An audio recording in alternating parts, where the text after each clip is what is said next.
Islam itu agama yang pro ilmu, jadi cocok tidak cocok. Kalau itu satu potensi dibicarakan. Sehingga setiap khitab kepada Nabi itu terusannya ada kata fa'in tawallau. Muhammad, kamu harus nerangkan Islam itu begini-begini. Tapi kalau mereka menolak ajaran kamu, jadi potensi nerima ya dibicarakan, potensi menolak ya dibicarakan. Nah, makanya ini saya beri supaya barokah ya, dapat barokahnya ulama dulu saya baca ya. Faidatun qala Ibnul Qayyim. Ibnul Qayyim itu muridnya Ibnu Taimiyah.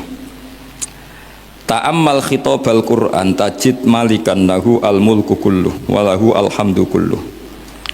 Azimmatul umuri kulliha biyadi wa masdaruha minhu wa mawriduha ilaihi. Mustawiyan alal arsy la takhfa alaihi khafiyah. Min aqtari mamlakatihi aliman bima fi nufusi abidihi muttali'an ala asrarihim wa ala niyatihim munfaridun bitadbiril malakah yasma'u wa yara wa yu'ti wa yamna wa yusibu wa yu'aqib wa yukrim. Jadi begini maksudnya, khitab itu otoritas dari minal a'la ilal adna, dari yang lebih kuat ke yang lebih bawah, itu namanya khitab. Kemudian harusnya kita semua sebagai manusia itu sebenarnya orang yang tidak sah memberi khitab, memberi perintah, karena kita sendiri tidak berstatus khalik, pencipta. Jadi misalnya gini, saya janji sama sampean besok datang ke saya, kamu tak kasih uang, besok saja saya tidak mesti hidup. Jadi janji itu sudah salah, besok saja saya tidak mesti hidup. Kalaupun hidup saja uang saya terbakar atau dicuri orang. Maka di sini dibutuhkan otoritasi khitab, harus diberikan zat yang punya otoritas penuh, yaitu zat yang nggak akan mati, yang nggak akan lumpuh, yang nggak akan mengalami satu gangguan sosial. Sebab itu dalam pandangan ulama tafsir itu punya akibat, saya ulang lagi, punya akibat bahwa hanya Allah yang berhak memberi khitab. Sehingga saking kerennya Allah itu bisa khitabun lil ma'dum. Ini di sini nanti ada contohnya. Sesuatu yang enggak ada kemudian Allah bilang kun menjadi ada. Sehingga Allah itu enggak bisa dibantah, enggak bisa ditentang, karena bisa apa saja. Karena asbabul qudrah adalah al-khalqu. Kalau dalam ilmu tafsir, kalau sampean dalam ilmu manusia kan gini, sebabnya melihat itu mata. Kalau dalam ilmu tafsir enggak, yang bisa menjadikan Anda melihat itu menciptakan. Saya ulang lagi ya, jadi kalau dalam ilmu tafsir asbabur ru'yah itu al-khalqu, bukan al-basar. Kalau kamu melihat karena mata, berarti setelah jauh tidak bisa melihat, atau setelah tertutupi tidak bisa melihat. Tapi kalau kamu mengetahuinya karena menciptakan, maka kapan saja bisa melihat. Misalnya gini, saya punya emas 1 gram, kecil sekali 1 gram, saya tanam di dalam Monas, kedalamannya 1 meter. Mbok saya sudah di Jogja, saya tetap tahu bahwa di Monas kedalaman 1 meter ada emas 1 gram. Kenapa? Karena saya yang menciptakan, yang mengatur itu semua. Sehingga setelah saya di Jogja, setelah saya di mana-mana tahu bahwa di Monas itu ada emas 1 gram dalam kedalaman 1 meter. Sehingga Allah ketika mengatakan saya ini zat yang super tahu, itu kata Allah gimana? Ala ya'lamu man khalaqo. Ala ya'lamu ana ta ora ngerti sapa man wong zat khalaqo kang gawe sapa man. Masa orang yang menciptakan kemudian tidak tahu? Jadi awal tahu itu karena menciptakan. Tapi kita ini sudah lama jadi bodoh karena kita tahunya pakai mata. Sehingga kita mengatakan bagaimana orang buta bisa tahu, wong dia buta. Kalau dia yang menciptakan tetap tahu. Tadi misalnya orang buta di kamar mandinya masang paku atau masang apa, dia tahu kalau di kamar mandi saya ada paku. Kenapa kok tahu? Karena yang masang saya. Nah, ini penting saya utarakan supaya nanti itu gampang analisis ayat-ayat berikutnya. Otoritas itu, otoritas khitab itu harus diciptakan dulu. Nah, baru setelah punya otoritas, saya ulang lagi, baru punya hak khitab. Nah sekarang enggak, para raja, para presiden, para dosen, para kiai itu sering melancarkan khitab, sementara dia enggak menguasai apa yang akan terjadi. Makanya Allah mengkritik kabura maktan indallahi antaqulu ma la tafalun. Itu salah besar ketika kamu seakan-akan memegang otoritas pada sesuatu yang sebenarnya kamu tuh tidak pernah melakukan, tidak pernah ikut menciptakan. Misalnya cong kowe nak nurut aku sebenarnya mesti uripmu kepenak. Otoritas itu dari siapa coba? Urip kepenak ya di luar wilayah kita, kehidupan besok juga di luar wilayah kita. Sampai kita kalau mau ke kuburan itu panduannya Nabi gimana kalau berdoa? Apa? Assalamualaikum daro qaumim mukminin wa inna insyaallahu bikum lahikun. Salam untuk kalian semua dan kita insya Allah suatu saat akan bertemu, insya Allah. Padahal mati itu adalah satu keharusan. Tapi kalau yang di kuburan itu orang mukmin, kita tidak ketemu lagi sama mereka jika kita mati kafir, karena nanti tempatnya beda. Yang satu alamatnya surga, yang satu alamatnya neraka. Maka kata ulama, kata insya Allah di situ adalah kita masih berharap mati dengan status yang sama, sehingga bisa ketemu. Jadi itu artinya gini, di selain Allah itu bilang janji, bilang khitab itu nggak sah. Dulu kanjeng Nabi Muhammad SAW itu saking yakinnya setiap problem itu ada malaikat Jibril datang, saking yakinnya. Suatu saat ada orang Yahudi tanya, Muhammad kalau kamu Nabi betul, beritahu kami tentang Dzulqarnain, beritahu kami tentang Ruh, beritahu kami tentang Luqman Al-Hakim. Nabi karena reputasi hariannya dipandu Jibril bilang, ya sudah besok datang lagi ke sini tak jawab.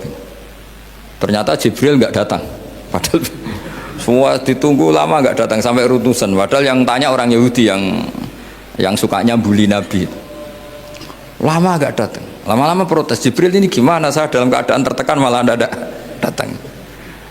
Datang Jibril dengan tanda kutip nyalahkan. Yaitu ada ayat wala taqulanna li syai'in inni fa'ilun dzalika ghadan illa ayasya. Jangan katakan besok bisa melakukan sesuatu tanpa mensandarkan itu semua kepada kekuasaannya Allah Subhanahu wa taala. Akhirnya semenjak itu Nabi mensyariatkan kalau kamu janji harus mengatakan insya Allah.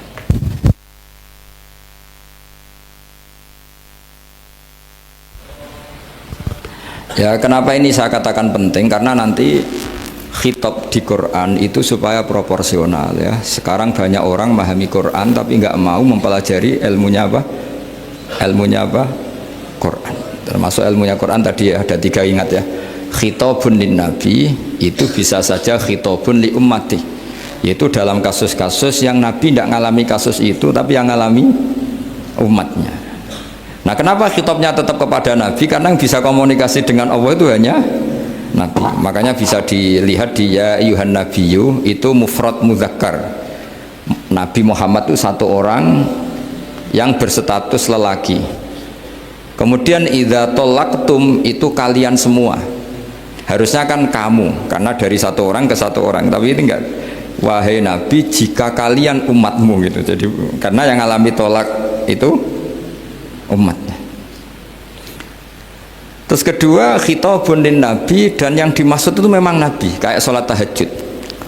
Sholat tahajud itu sholat yang memang untuk nabi, karena tahajud yang menjadikan punya hak syafaat itu hanya nabi. Sehingga ngendikan ulama, nabi itu wajib tahajud, tapi kalau umatnya hanya sunat tahajud. Jadi nabi itu termasuk ya kelebihannya sekaligus bebannya wajib apa?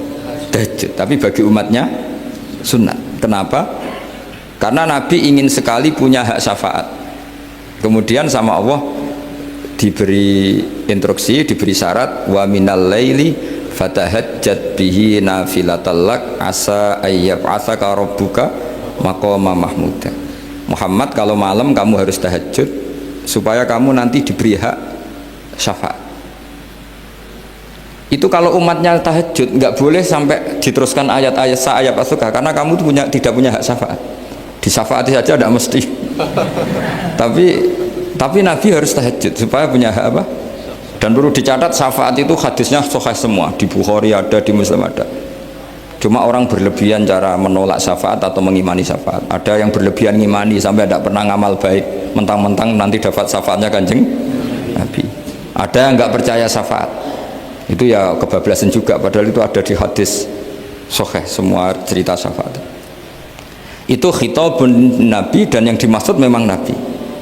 Sehingga umatnya tidak wajib tahajud, tapi Nabi wajib tahajud. Terus ketiga, khitabun lin Nabi sekaligus khitabun li ummati. Itu yang dimaksud di hadis Arba'in Nawawiyah, wa inna wa ta'ala amaral mursalin bima amaral bil mu'minin, atau dibalik amaral mu'minin bima amaral bil mursalin, dibolak-balik sama. Yaitu para nabi ya dikhitabi memakan sesuatu yang thayyibat, para orang mukmin juga kena khitab memakan sesuatu yang apa? Thayyibat. Ini sama. Jadi ya ini ada tiga berarti ya, khitabun lin nabi, tapi yang dimaksud umatnya, khitabun lin nabi yang dimaksud adalah nabi saja. Terus ketiga, khitabun lin nabi yang dimaksud plus umatnya. Nah, kajian seperti ini penting. Karena kesalahan Khawarij itu satu kelompok ekstrim yang tidak mengikuti Sayyidina Ali, juga gak ngikuti Sayyidina Muawiyah, tidak ngikuti Ali, juga gak ngikuti Muawiyah, disebut Khawarij. Khawarij itu jamaknya Kharijah, dia keluar dari pikiran ala Sayyidina Ali, juga keluar pikiran dari Muawiyah. Di sini disebut dia khurut dari kata Khawarij, serba keluar, dia tidak ngikuti sana, tidak ngikuti sini, akhirnya disebut Khawarij. Nah, Khawarij itu orang yang berpikir sesuai kritik yang dilakukan Quran, tapi mereka lupa bahwa yang punya otoritas kritik itu Allah. Karena yang kalau boleh sama-sama terganggu, kerajaannya itu hanya Allah. Gini, saya beri contoh ya. Yang punya hak ketika sepeda motor saya kamu pakai, yang punya hak menentukan itu gasap apa pinjam itu saya apa orang lain? Saya. Ketika yang pakai gak pamit itu teman akrab saya atau anak saya atau orang yang saya ridhoi, itu namanya gasap apa pinjam gak pamit? Ya udah, ini harus jelas.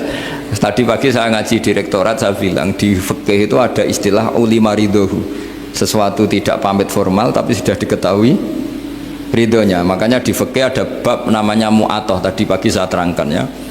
Di perdebatan fikih itu ada bab namanya apa?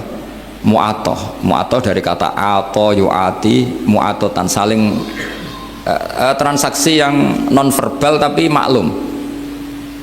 Ya seperti kalau kamu marung itu contohnya, kalau kamu marung di kantin terus makan gedang goreng, itu nyuri apa beli? Coba jawab saja. Kalau dikatakan beli kamu belum bayar, kalau dikatakan nyuri terang-terangan. Coba kalau mbak-mbak milih mana, itu nyuri apa beli? Kalau beli belum bayar, kalau nyuri kok terang-terangan ya. Nggak nyuri apa beli?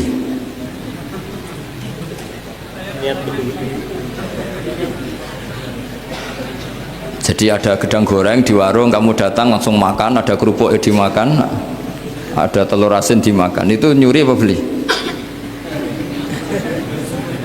Nah, itu kalau orang fikih dibabkan kitabul bai'il mu'atoh, akad beli lewat jalur mu'atoh.